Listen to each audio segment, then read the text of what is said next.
Hi, baie welkom by Leer Ken God. My naam is Abigail en in hierdie video gaan ons Genesis 44 doen. Ons maak net gou en so toe en ons vra vir die Here om vir ons die woord oop te maak. God ons hemelse Vader, baie dankie vir nog 'n geleentheid om u woord beter te leer ken. Behoed en bewaar en beskerm asseblief vir ons teen die aanslag van ons vyande. Maak ons asseblief toe met die bloed van Jesus Christus.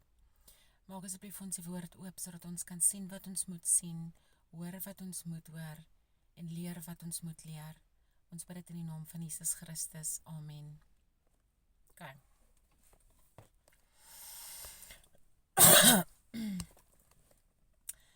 Toe gee hy bevel aan die opsigter oor sy huis en sê, maak die sakke van die manne vol met lewensmiddele, soveel as hulle kan vervoer, en sit elkeen sy geld bo in sy sak. En my beker, die silverbeker, moet jy bo in die jongste se sak sit, saam met die geld vir sy koring. En hy het gehandel volgens die woord wat Josef gespreek het. Toe dit môre lig word, het hulle die manne laat trek, hulle met hulle esels. Hulle het uit die stad uitgetrek. Hulle was nog nie ver nie, toe Josef aan die opsigter oor sy huis sê, maak jou klaar en jag die manne agterna, en as julle inhaal, vra hulle dan, waarom het julle kwaad vir goed vergelde? Is dit nie die ding waaruit my Heer drink en waarmee hy altyd waarneem nie? Julle het verkeerd gehandel met wat julle gedoen het, en hy het hulle ingehaal en hierdie woorde aan hulle meegedeel. Ai Josef. En toe sê hulle vir hom, waarom spreek my Heer sulke woorde? Dit is ver van die dienaars om so iets te doen. Kyk, geld wat ons bo in ons sakke gevind het ons uit die land Kanaan aan u teruggebring. Hoe sou ons dan silwer of goud uit die huis van u Heer kan steel? Die een van u dienaars by wie dit gevind word moet sterwe, en ons sal ook my Heer se slawe wees.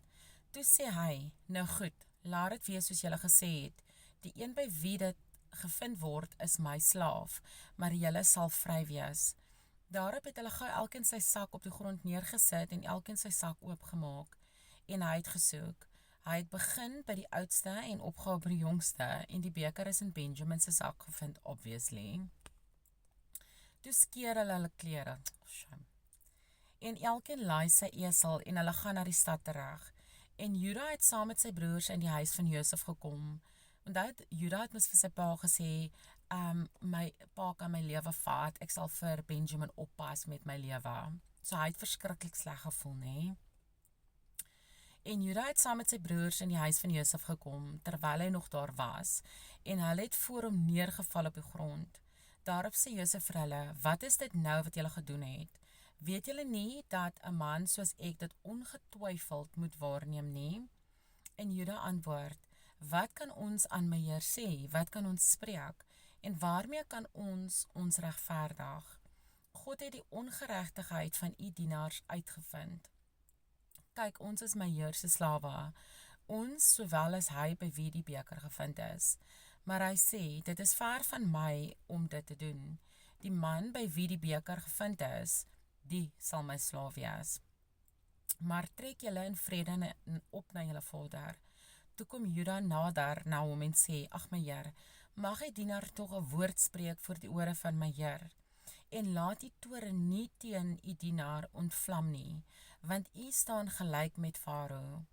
My Heer het sy dienaars gevra en gesê, het julle 'n vader of broer? En ons het my Heer geantwoord, ons het 'n ou vader, en daar is 'n jong seun, 'n kind van die ouderdom, maar sy broer is dood, en hy het alleen oorgebly van sy moeder. Sorry. Want hy Benjamin wat doodgegaan het toe Rachel geboorte gegee het, en Josef het al hierdie goeders geweet, maar ek dink hy beram 'n soort van 'n plan om vir Jakob daar te kry, maar dit is nog steeds sad. Nou vertel Juda vir hom van sy pa is actually baie oud en shame. Toe het aan die dienaars gesê, bring hom af na my toe, dat ek my oog op hom kan rig. En ons het my Heer geantwoord, die seun kan sy vader nie verlaat nie, want sy vader sal sterwe as hy hom moet verlaat. Daarom het u aan die dienaars gesê, as julle jongste broer nie saam met julle afkom nie, sal julle my aangesig nie weer sien nie. En toe ons na u dienaar my vader opgetrek het, en hom die woorde van my Heer te kenne gegee het ons vader gesê, gaan koop weer vir ons 'n bietjie voedsel, maar ons het gesê, ons kan nie aftrek nie, as ons jongste broer by ons is, sal ons aftrek, want ons mag die aangesig van die man nie sien, as ons jongste broer nie by ons is nie. En u dienaar, my vader, het aan ons gesê, julle weet dat my vrou vir my 2 gebaar het, die een wat van my af weggegaan, en ek het gesê, voorwaar hy is verskeer, en ek het hom tot hiertoe nie gesien nie. Ekskuus.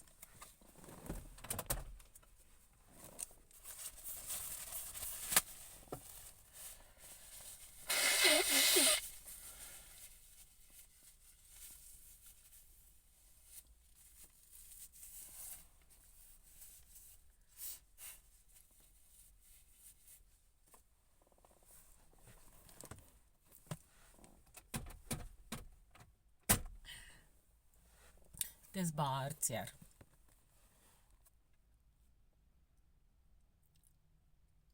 Vers 28. Die een het van my af weggegaan, en ek het gesê, voorwaar hy is verskeer, en ek het hom tot hiertoe nie gesien nie. As julle nou hierdie een ook van my af wegneem, en hom 'n ongeluk oorkom, dan sal julle my grys hare met droefenis in die doderyk laat afdaal. As ek dan nou by u dienaar my vader kom, en die seun nie by ons is nie, terwyl sy siel innig aan hom verkleef is, sal hy sterwe as hy sien dat die seun nie daar is nie. En u dienaar sal die grys hare van u dienaar, ons vader, met kommer in die doderyk laat afdaal. Want u dienaar het die seun deur borgskap van my vader verkry, deurdat hy gesê het, as ek hom nie na u bring nie, sal ek lewenslang teenoor my vader skuldig staan. Laat die dienaar dan nou tog in die plek van die seun my Heer se slaaf bly, en laat die seun saam met sy broers optrek, want hoe kan ek na my vader optrek, as die seun nie by my is nie?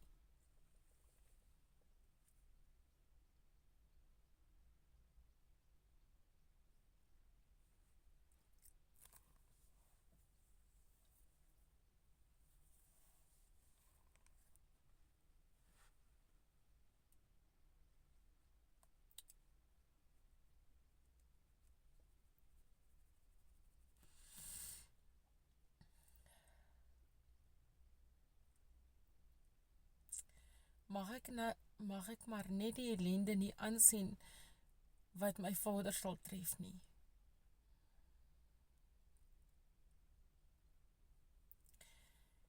Hierdie is 'n baie sad story.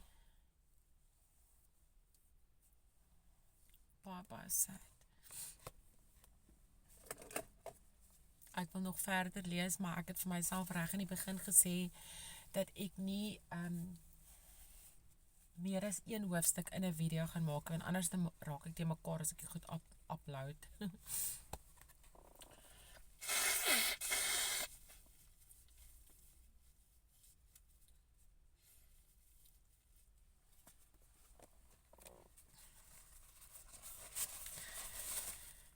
Ek dink, as obviously wil Josef sy pa daar gehad het, en het hy nou so 'n plan beraam, deur die arme kinders die soveel pyn te sit, maar hulle verdien dit seker maar is nog steeds sad.